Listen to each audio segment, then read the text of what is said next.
정영진 축의 매불쇼. 자, 경제 만나보실래요? 경제!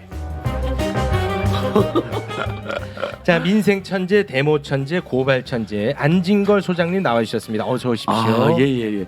요즘에 진짜 고발 안 했는데 그 윤석열 대통령이 그 내부 경선에 너무 지나치게 개입했다는 국민적 비판이 있었잖아요. 그건 정말 어쩔 수 없이 이건 정당법, 그것도 못 참았어. 정당법 선거법 위반이다. 이재명 대표에 대한 수사도 뭐 대통령 집무실에서 계속 영장 청구할 거다 그랬잖아요. 이건 직권남용이다라는 고발을 어쩔 수 없이 한 번 했네요. 아, 형님. 예. 민생 일단 챙기고 그러니까 시작하셔야지. 아니 고발 안 해요, 안 하잖아요. 네. 어쩔 수 없어요. 지난 2주 전에 정말 네. 임세훈 소장님하고 저희 나와가지고 네. 민생경제연구소의 실력이 널리 알려졌다. 네, 평가가 있었습니다. 그거는 평가 정확했습니다. 예, 괜찮았죠? 네. 그날 나오셔가지고 임세훈 식당 TV가 네. 구독자가 급증했대요. 아유, 고맙습니다. 우리 매부리님들 때문에. 아, 채널명이 뭐라고요? 임세훈 식당 TV. 임세윤 식당 TV. 안진걸 TV랑 같이. 안진걸 TV. 그래가지고 매부리님들과 매부리쇼에 깊이 감사드린다. 아유, 저희가 더 고맙습니다. 그래서 요즘에 매부리님들하고 상담을 더 많이 합니다. 네. 근데 진짜 매부리님들 그만해. 아니 매부리님들 미담. 미담입니까? 그 꿈수저 청년 장학금 우리가 이제 하잖아요. 네. 내일 5번째 시상식 있는데 네. 6분에게 300만 원씩. 아이고. 이게 어떻게 된 거냐? 매부리님들이 600만 원을 기부해 주신 거예요. 와. 그것이 시드머니가 돼서 진짜요? 네. 진짜? 아니 제가 거짓말 안 했잖아요. 저번에 한번 말씀드렸잖아요. 그러니까 내일 7시에 임세훈 소장 뭐 저 다 참여해서 이제 수여식이 있는데 와. 그 시드머니가 이제 1,800만 원인데 6명이니까 300만 원. 네. 매부리님들이 600을 기부해 주셨어요. 와. 그래서 저도 내고 민생경제도 내고 아마 안진걸 TV 수익금도 해서 1,800이 된 거예요. 네. 근데 정말 저는 한국 사회가 그래도 여전히 살만하다는 게 그 소식을 듣고 네. 전주 어떤 시민이 1,000만 원. 와. 그다음에 대단. 양이삼 TV를 운영하는 카타콤 교회 양이삼 목사님이 300만 원. 그래서 1,300이 또 들어왔어요. 그러면 어떻게 되죠? 와. 그러면 6기 1,800이 거의 또 다 모였잖아요. 또 모였네요. 그래서 6기는. 또 여름이나 가을에 네. 추석 앞두고 또 시상식 훈훈하게 합니다. 또 6회 수여식을 준비하고 아유, 있어요. 정말 예, 고맙습니다. 그러니까 저는 매부쇼 와서 이런 소식 계속 전해드리고 싶고 네. 희망적인 소식. 고맙습니다. 그리고 이제 우리 이거 참 뭐라고 계속해. 근황이 너무 길구나. 네. 일단 우리 박정호 교수님 네, 소개하고요. 고맙습니다. 아, 우리 매부리님들이 참 따뜻한 분들이 따뜻합니다. 많네. 정말 좋아요. 네. 그 따뜻함 안진걸 TV로 가지 마시고 매불쇼 네. 슈퍼챗으로 그렇죠. 일단 매불쇼 슈퍼챗과 매불쇼 110만 돌파에 저도 기여를 하고 싶습니다. 네, 고맙습니다. 안진걸 TV는 이제 절연해 주시고 우리 매불쇼 슈퍼챗을 통해서 사회에 기부해 주시기 바랍니다. 임세훈 식당 TV도 있습니다. 다시 한번 다시 한번 말씀드리겠습니다만 슈퍼챗은 전액 다 기부입니다 우리. 사회에 기부한다는 예. 점 여러분께 말씀을 드립니다. 대단히 고맙습니다. 자, 그리고 옆에서 굉장히 좀 힘겨워했습니다. 박정호 교수님 어서 오십시오. 예, 안녕하세요. 저도 조그만 유튜브 채널 여의도 맨션이라는 걸 운영하고 네. 있는 박정호라고 합니다. 여의도 맨션. 맨션. 네. 뭐 언제부터 하는 했습니까? 뭐 경제 언제부터? 채널이에요? 경제 채널인데요. 네. 뭐 여의도가 사실 가장 소식이 빠른 곳이라고 해서 네. 외부의 조그만 제작사가 해보자고 해서 시작했습니다. 네, 여의도 맨션. 네, 이제 뭐 5천 명이에요. 이제 시작한 지 얼마 안 아유. 됐어요. 네, 많죠. 고맙습니다. 네. 그게 아마 최고점일 겁니다. 네, 고맙습니다. 악담을 해. 악담 아닙니다. 현실입니다. 네, 여의도 맨션 많은 사랑을 네. 받아드리겠습니다. 그 응답하라 네. 거기 나왔던 그 뭐 절봉인가요? 아니 뭐지? 정봉이요, 절봉이라는. 절봉 뭐지? 정봉이. 아 정봉이가 아니냐는 의혹들이 지금 많이 나오고 있습니다. 네가 그렇게 경제 전문가로 탈바꿈한다고 우리가 모를 것 같냐고 많은 의혹의 글들이 올라옵니다. 정봉이. 아 정봉이. 네. 한번 좀 들어볼까요? 그러면 정봉이 얘기. 아 정봉이 뭐 오늘 준비한 거 있습니까? 저 요즘 가장 관심 많으실 부동산 들고 왔습니다. 부동산이 좋습니다. 예, 부동산 바닥 찍었느냐 이거 네. 들고 왔고요. 그다음 또 한 가지 궁금한 거 네. 공공요금 바로 내일이네요. 야. 전기요금, 가스요금 인상할지 안 할지가 이제 내일 결정이 결정이 되거든요. 돼요. 네. 그거에 대한 전망치도 오늘 가지고 왔습니다. 네. 그 중국하고 적자가 너무 크다.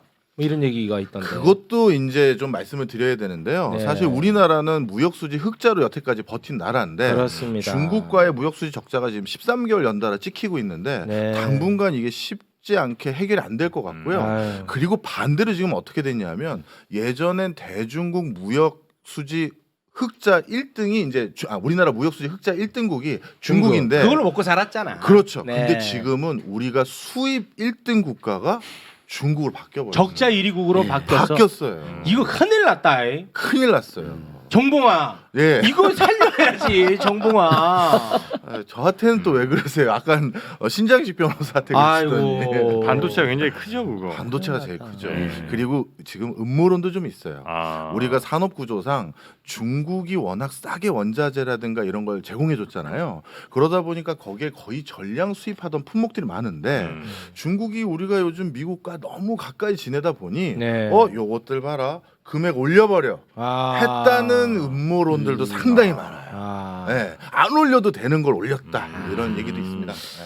우리 이제 기조 자체가 이제 한중일에서 한일중으로 가니까 한일중. 아니 내가 만든 말이 아니야. 이거 맞지? 네, 이거 예, 당국이 그렇게 발표를 당국이 했더라고요. 발표를 한 거야. 거기에 모든 게 이제 들어가는 그렇죠. 거니까. 근데 이게 중국만 기조. 감소하는 게 아니라 러시아하고 베트남의 수출도 줄어들고 있어요. 마구마구. 그러니까 불필요하게 이념적으로 그렇게 왜 사이주권하고 가? 각을 세우면서 사회주의 관련 예. 국가들이 왜냐면 우리는 근데 원래는 실용이고 국익외교 있잖아요. 그렇게 사실 해야지. 전두환 노태우도 그렇게 했거든요. 아. 그러니까 이건 경제적으로도 굉장히 지금 기업인들이 우려를 많이 하고 있습니다. 이건 이 바보입니다. 바보 사실은. 정봉아. 경제학자들이 좀 저한테 나서야 그러세요. 돼. 아, 경제학자들이 알겠습니다. 경제는 경제적으로 풀지 자, 그러면 이제 준비한 내용으로 네. 들어가 보도록 할 텐데요. 부동산 얘기해도 될까요? 먼저. 앞에 좀 간단한 것 좀 하고요. 그냥 부동산이 너무 길어질까봐. 아. 제 통신. 이제 양보 없네. 예, 아니 간단하니까 지금 우리 매부리님들께서 댓글에 금리나 요구권 정말 좋았다. 그건 알려줘서. 좋다고 몇 번 얘기했는데. 우리가 그게 다른 안 됐다는 거야. 다른 거 할 것 같으면 매부리를 팔아 항상. 예, 아니 우리 매부리님들이 이러면 우리가 또 뭐라고 못하거든. 아파트 담보대출도 금리 인하가 되는데 그 몇 번이나 안 된다고 연락이 와버린 거예요. 팩트 체크 안 해주려고. 매부리님이 그랬죠? 예, 이거 매부리님이에요. 저는 여기 바로 댓글 그대로 다 매부리님이야. 봤어요. 에브리님은 우리 방법 없습니다. 그러니까 협약 대출이 있어요. 재건축할 때 집단적으로 협약해서 맞은 대출 있잖아요. 개인 신용과 상관없이 집단 대출? 예, 금리 인하 요구권 대상이 아니더라고요. 집단 대출은 그럴 수 그래서 있겠네. 그 부분은 제가 어떻게 그분한테 답을 해드렸냐. 이것은 집단적으로 가셔서 집단으로 가야 돼. 요즘 다 같이 힘든데 네. 금리 인하해달라고 요구를 하셔라. 네, 집단 실력 요구. 행사를 하셔라. 그것까지 뭐. 데모를 네, 하셔라고 안 집단 되는. 요구 그러니까 부탁드립니다. 금리 인하 요건 안 되는데, 근데 금리 인하 요건이 또 좋은 게 10일 안에 답을 해주게 돼 있어요. 아. 그러니까 얼마나 좋아요. 그러니까 우리가 끊임없이 제도 개선 요구해서 네. 10일 안에 답을 해주게 돼 있고. 고맙습니다. 또 하나 재밌는 소식이 또 하나가 있나요? 아니 굉장히 간단해. 기분 좋은 소식. 우리 그 전철 방향 잘못하거나 아니면 가고 있는데 갑자기 너무 이제 화장실. 물가가 마려워가지고 네. 잠시 나갔다 오거나 어. 아니 너무 목이 말라서 편의점 가서 물 사고 오면 나가 들어올 때 또 돈 냈잖아요. 요거 제가 예전에 희망제작 시절 때부터 문제 제기했거든요. 그랬어? 이번에 하반기에 와, 디테일이다. 아직 정해지는데 10분 이내에 다시 탄다. 또는 15분 내에 다시 탄다. 그러면 요금 면제되는 게 이제 하반기에 도입됩니다. 와, 그러니까 디테일이네. 자, 뭐 여러 가지 지금 우리 사회가 지금 열받는 일이 많이 있긴 하잖아요. 네. 우려되는 일이. 그래도 하나씩 시민들과 소비자들을 위한 제도 개선은 시민들의 노력으로 또 우리 매부리님들의 제안으로 좋아지고 있는 거예요. 네, 네. 디테일입니다. 그리고 교통카드 낙전 수입 그리고가 있나요? 2천억이 넘어요. 네. 아니 요거 분노할 낙전 일이에요. 수입이 뭐예요? 저기 우리 그 교통카드에 보면 막 네. 원래 1,000 얼마인데 네. 한 800원 남고 700원 남으면 딱 찍으면 그러잖아요. 잔액이 부족합니다. 네. 그러면 그거 집에다 두거나 지갑에 넣어놓잖아요. 버리죠, 대체로. 그렇게 이 교통카드사들이 2천억을 넘게 먹은 거예요. 그게 2천억이야? 예, 와. 그러니까 티끌 모아서 다 가져간. 그거 어떻게 해? 자 이제 이거 이제 지적이 됐잖아요. 네. 양정수군이나 무소속은 지적을 했더라고요. 네. 이제 저희들이 요구하는 거죠. 이제 앞으로 소멸시 5년 때문에 그런 거죠. 상법상 5년 지나버리면 없어져 버리는 거잖아요. 자기들이 갖고 가. 신용카드 포인트도 그렇게 없어져서 제가 어카운트 인포 앱이라는 걸 문제점 때 만들어가지고 저 오늘 오면서도 저 500원 찾았네 포인트에서. 네. 지금 그런 것처럼 이제 우리 요구를 이렇게 할 거예요. 없어지기 전에 그냥 정영진 씨, 최욱 씨, 박정 씨에게 그냥 돌려줘라 이거예요. 계좌로 넣어줘. 계좌에 넣어주면 되잖아요. 어떻게 알아 근데? 아니 이제 거기에 보통 다 데이터가 잡혀 있잖아요. 그러니까 예를 들어 이제 후불제 교통카드 같으면 그냥 우리 신용카드를 계속 이제 쓰는 거니까 신용카드 상관없는데 겸용은 가능해. 보통 이제 선불제. 선불제 같은 경우 그냥 편의점 가서 뭐 5,000원짜리 아, 한다든지 그거 쓰는 사람 별로 없어 형. 네. 근데 이제 거기에 네. 카드 번호에 다 이제 금액 얼마 남아 있는지 떠 있을 거 아닙니까? 사람 인적사항은 없어도 그러면 이게 5년이 다 됐다. 그럼 그 카드 번호로 돌려주거나 아니면 당사자가 전화만 하면 뭐 돌려준다거나 이런 제도를 만들어야죠. 신청하면 예. 그렇지 신청하면 지금은 저도 가봤어요 지하철에 네. 환불을 안 해주고 채워서 쓰라고 그래요. 네. 이런 경우가 많기 때문에 많아. 계속 더 소비자 알겠습니다. 유리한 제도 개선. 아유 대단히 고맙습니다. 일단 요 정도 하고 네. 부동산을 가겠습니다. 네. 더 있는 건 아니지? 통신이 시간 없어요. 알았어. 좀 이따 안 물어볼게. 자, 부동산 한번 가볼까요? 과연 이게 바닥인 것인지 지금 뭔가 바닥을 찍고 올라간다는 뉘앙스의 기사들 많이 나오고 있더라고요. 강동이랑 세종이 지금 약간 다시 반등했죠. 반등합니까? 맞습니다. 그리고 네. 송파도 송파도 일부 조금. 다시 올라갔습니다. 좀 설명을 드릴게요. 결론부터 말씀드리면 결론만 얘기해. 예, 결론부터 일단 말씀드리고 한번 들어보세요. 네. 바닥을 다졌다라고 하는 입장이 한 10%밖에 안 되고요. 10%. 그리고 급매물은 이번에 다 처리된 것 같다. 음. 급하게 한 반값이나 한 30-40% 싸게 내놓을 테니 제발 제 집 좀 사주세요. 이런 분들 계시잖아요. 영끌로 무리하게 네. 사놨던 분들. 이런 분들의 급매물은 이제 찾을 수 없을 정도로 다 소진이 됐고 이제 남은 것은 추가적인 부동산 대책들이 나올 것을 기대하는 관망족들만 지금 남은 상태입니다. 아, 그 금매는 그 바보들이 또 받아간 건 아니겠죠? 이번에 그 특례 보금자리 론이라든가 네. 굉장히 정부에서 파격적으로 대출 금리를 인하해주고 여러 혜택을 많이 준 론이 나왔었거든요. 네. 그걸 바탕으로 금매물은 상당히 많이 소진이 돼버렸어요.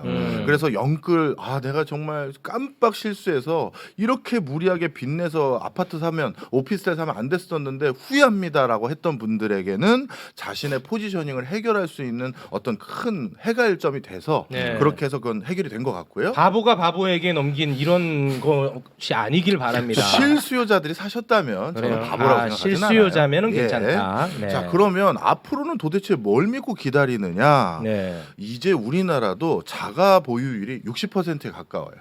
즉 무슨 얘기냐? 집 있는 사람들이 더 많아요. 그런데 내년이 선거잖아요.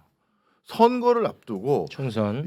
집 있는 사람들의 민심을 달래지 않고서 선거에서 뭔가 기대하기가 어렵다라고 여당도 야당도 다 생각하는 것 같아요. 아, 그럼 집값 부양을 해야 된다. 부양을 하기 위한 전방위적인 정책들이 지금 하나하나씩 다 나오고 있어요. 근데 나는 이게 이해가 안 가는 게 언제는 또 집값이 올라가지고 민심이 이렇다고 난리치더니 또 이제는 또 집값이 떨어진다고 민심이 이렇다고. 그놈의 민심은 어느 편인데? 이게 참 황당한 거죠. 황당해 나는. 지난번 대선 때 사실 네. 많은 국회의원들이 엄청난 레슨을 하나 얻었어요.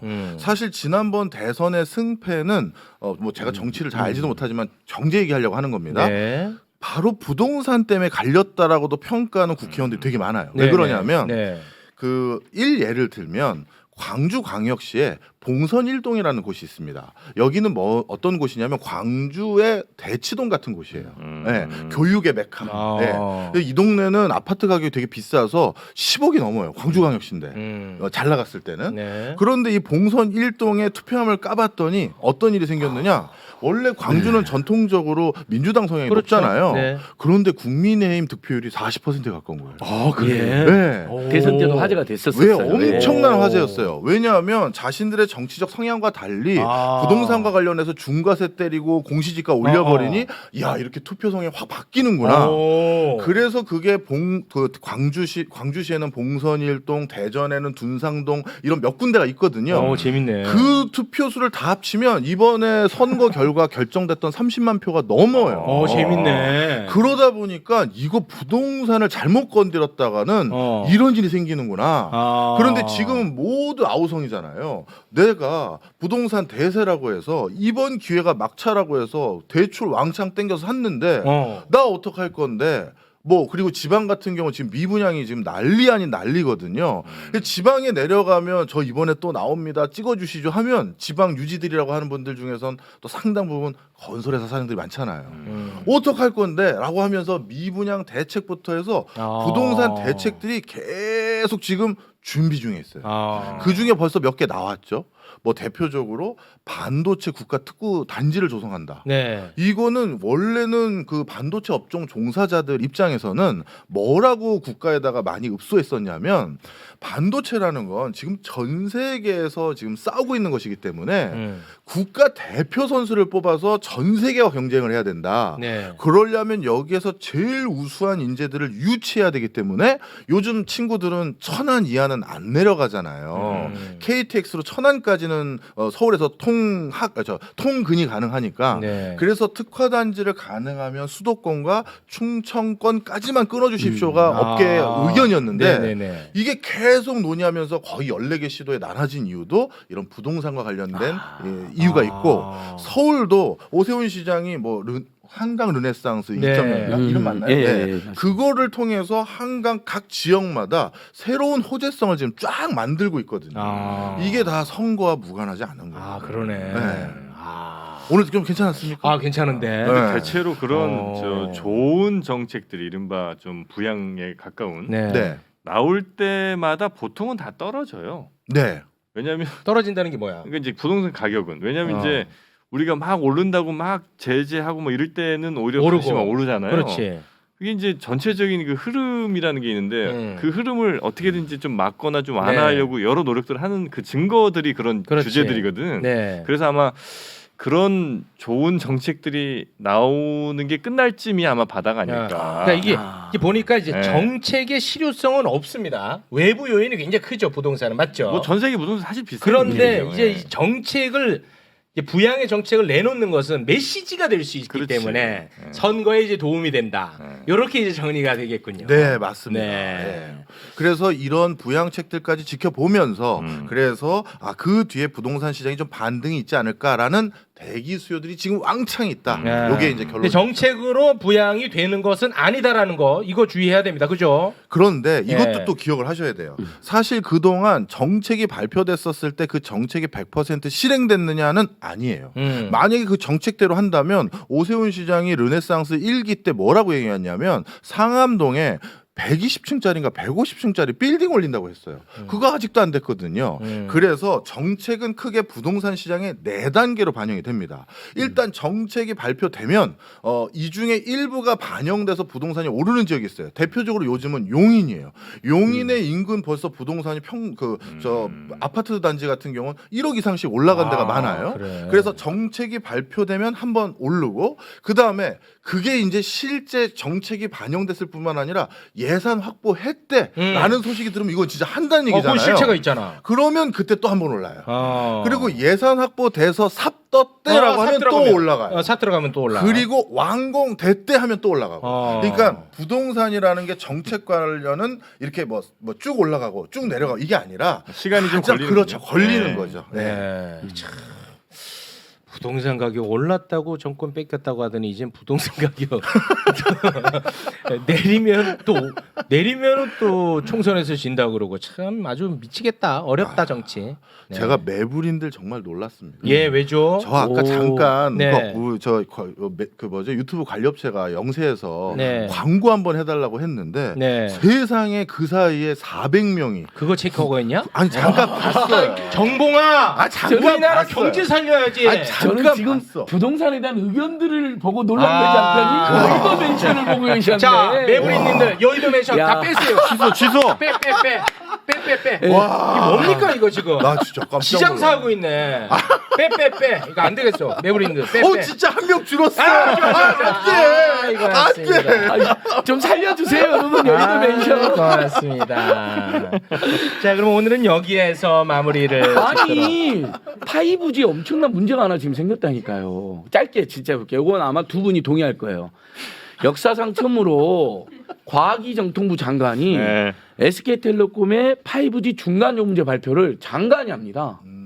엠바고를 회사가 때리고요. 이런 거 보셨어요? SK텔레콤 그러니까 한 회사에 네, 한 요금제를 재벌회사에 장관이 아니 SK 요즘 최태원 회장이 윤석열 대통령 딱 붙어 다닌다는 비판이 있는데 그걸 다 떠나서 공기업이에요? SK? 아니요 사기업이잖아요. 아니요? 그리고 지금 사기업이야? 온갖 뭐 여러 가지 무리도 많이 일으키고 있는데 공기업 아니야? 예. 중간 요금제 발표하면서 마치 그것도 부적절했는데 요금이나 효과가 엄청날 것처럼 과장이 또 이야기를 한 거예요. 근데 우리 제가 통신비는 많이 연구를 했잖아요. 그러니까 이번에 발표된 게 99기가부터 뭐 작게는 37기가까지 주면 이제 6만 원, 6만 8천 원 이런 중간 요금제예요. 그 전에는 110기가 이상 쓰면 6만 9천 원, 뭐 7만 9천 원 그러니까 6만 원대 요금제가 비어있던 건 사실이에요. 그래서 없는 것보다 나아요. 근데 이게 장관이 SK텔레콤 대신해서 발표할 정도 일이 아닐 뿐만 아니라 자 지금 제가 이거 갖고 왔는데 자 최욱 MC나 정영 MC나 박정희 씨 보세요. 6만 8천 원이면 조금만 더 들어주시겠습니까? 6만 네. 8천 원이면 저렴합니까? 비쌉니까? 일반 서민들 입장에서 중산 내에서는 한 달에 6만 8천 원이면. 그리고 서민들이 지금 5G 이용자들 요구하는 건 지금 베이직 8기가 주는 것은 4만 9천 원이거든요. 8기가밖에 안 줘요.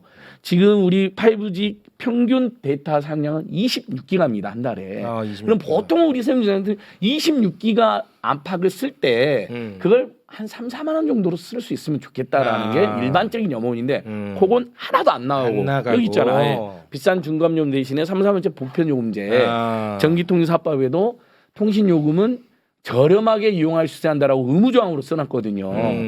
해놓고 그걸 장관이 SK텔레콤 발표를 하는 거예요. 마치 엄청난 효과가 6만 있는 원짜리 것처럼. 요금제.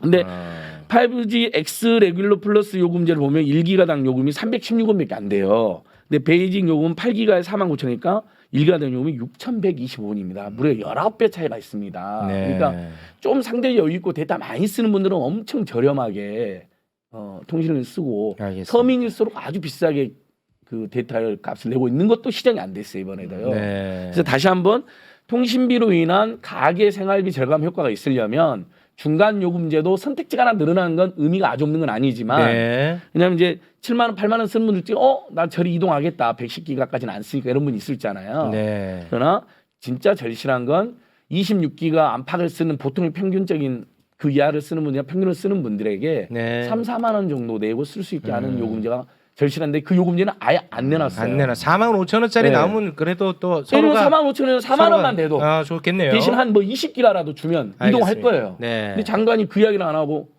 저는 이건 너무하는 것 같아요. 알겠습니다. SK텔레콤 와서 발표를 했다는 거 네. 본인이요.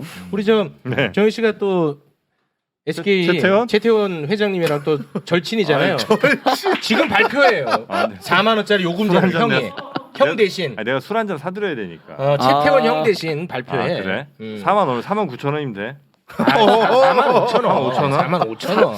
좀 26기가 한 4만 원대 요금제. 왜냐면 또 이 형도 또 형한테 말하기 또 그럼. 입장이 있으니까. 그러니까 그러면 26기가 4만 5천 원이면 돼요. 예, 그렇게 4만 5천 정리하겠습니다. 네. 지금 24기가가 5만 9천 원. 근데 저도 SK텔레콤만 가능하지 뭐 LGU 플러스 KT는 안 그거 됩니다. 저희가 네. 원하지 않습니다. 그거는 뭐 알아서들 하시고 네, 저희가 그렇죠. 그쪽. 네. SK텔레콤만 말씀드리겠습니다. 영진쌤 그 SK텔레콤이 1위 사업자니까 발표되잖아. 그럼 LG하고 따라가지. KT는 따라옵니다. 그렇지. SK가 예. 1등이잖아. 네. 예. 26기가 4만 5천 원. 4만 예, 5천 진짜로 원. 그걸로 부가세는 별도.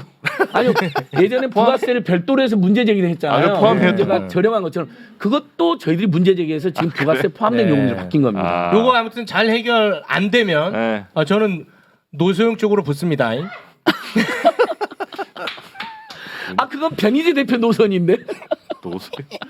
웬 말이야. 예. 대단히 죄송하다는 네. 말씀 드리면서 대단히요. 네. 통신요금 관련해서 이 정도로 말씀을 드렸습니다. 생활정보 여기- 30초만 주고 끝냅시다. 30초 진짜로 30초예요. 생활정보. 왜냐면 이건 정말 필요한 정보예요. 이거 끊으면 나는 네, 역적되니까요. 아니 진짜 이건 들으신 분들이 평가할 거예요. 뭔데요? 제가 그 삼성전자 청년 소프트웨어 아카데미 자문을 네. 좀 한다 그랬잖아요. 이번에 자문하면서 보니까 샤피인데 4월 달에 1,000명이나 되는 학생을 뽑아요. 근데 1년 동안 완전 무상 교육에 한 달에 100만 원씩의 생활비를 지원해 줍니다. 그러면 이제 4년제 대학 졸업해 가지고 취업이 안 되고 있고 특히 소프트웨어에 대해서 그 열망 있는 분들은 여기를 응모하셔라. 이런 정보를 꼭 드리고 싶어요. 네. 못 들었어요, 전 지금. 아니 네, 아니 괜찮아. 들었어. 청년 소프트웨어 아카데미라는 곳이 있는데 삼성전자 사회적 청년 네. 소프트웨이. 샤피 네. 청년 소프트웨어 아카데미. 네, 샤피 뭐야, 많이 샤피. 말씀하셨잖아. 많이 했어. 그러니까 네. 4월에 사람 선발한다. 거기 엄청 교육의 질도 좋고 예. 네. 한 달에 100만 원씩 생활비도 줘요. 무상으로. 예. 요즘에 그 50만 원 주는데 지금 10만 명까지 몰려든 거 들으셨잖아요. 알겠습니다. 요즘 생활비. 개발자들 엄청 잘 벌어도. 개발자 잘 거기 봅니다. 가서. 그래서 이런 정보들은 제가 계속 갖고 오겠습니다. 예, 알겠습니다. 대단히 고맙습니다. 이 정도로 마무리를 짓겠습니다. 함께해 주신 안진걸 소장님, 박정호 교수님 두 분 대단히 고맙습니다. 감사합니다. 네. 여의도 멘션 네, 그만 봐. 안진걸 TV.